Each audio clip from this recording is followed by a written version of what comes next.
മലപ്പുറത്ത് വീട്ടിൽ പ്രസവിച്ചതിനു പിന്നാലെ യുവതി മരിച്ച സംഭവത്തിൽ ഭർത്താവ് സിറാജുദ്ദീന്റെ അറസ്റ്റ് രേഖപ്പെടുത്തി. മനഃപൂർവ്വമല്ലാത്ത നരഹത്യ ഉൾപ്പെടെയുള്ള വകുപ്പുകൾ ചുമത്തിയാണ് കേസ്. പ്രതിയുമായി പോലീസ് തെളിവെടുപ്പ് നടത്തി.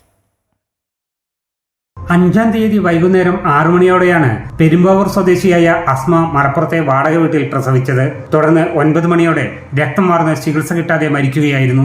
ഭർത്താവ് സിറാജുദ്ദീൻ പുലർച്ചെ മൃതദേഹം പെരുമ്പാവൂരിലേക്ക് മാറ്റി. പെരുമ്പാവൂരിലെ സ്വകാര്യ ആശുപത്രിയിലെത്തിയാണ് മലപ്പുറം പോലീസ് സിറാജുദ്ദീനെ കസ്റ്റഡിയിലെടുത്തത്. മനഃപൂർവ്വമല്ലാത്ത നരഹത്യ ഉൾപ്പെടെയുള്ള വകുപ്പുകളാണ് ഭർത്താവിനെതിരെ ചുമത്തിയത്. ആശുപത്രിയിൽ പോകാതിരിക്കാൻ സിറാജുദ്ദീൻ പ്രേരിപ്പിച്ചെന്നും ജില്ലാ പോലീസ് മേധാവി ആർ വിശ്വനാഥ് പറഞ്ഞു.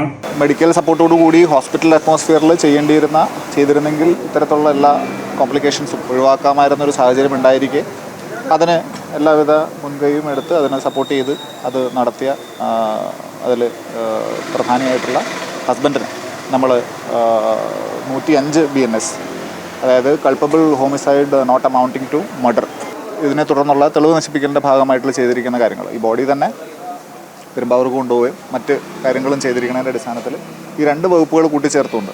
പ്രതി സിറാജുദ്ദീനുമായി മലപ്പുറത്തെ വാടക വീട്ടിലെത്തി പോലീസ് തെളിവെടുപ്പ് നടത്തി. പ്രസവത്തിനും മൃതദേഹം കൊണ്ടുപോകുന്നതിനും സഹായം നൽകിയവരെയും കസ്റ്റഡിയിലെടുക്കും. ആംബുലൻസ് ഡ്രൈവറെ തെറ്റിദ്ധരിപ്പിച്ചാണ് മൃതദേഹം കൊണ്ടുപോയിരുന്നത്. വയോധികയുടെ മൃതദേഹമാണെന്നാണ് ഡ്രൈവറോട് പറഞ്ഞത്. വീട്ടിൽ പ്രസവം നടത്താൻ പ്രചാരണം നടത്തുന്ന സംഘങ്ങളെക്കുറിച്ചും അശാസ്ത്രീയത പ്രചരിപ്പിക്കുന്നവരെക്കുറിച്ചും പോലീസ് വിവരങ്ങൾ ശേഖരിക്കുന്നുണ്ട്. അമൃത ന്യൂസ്, മലപ്പുറം.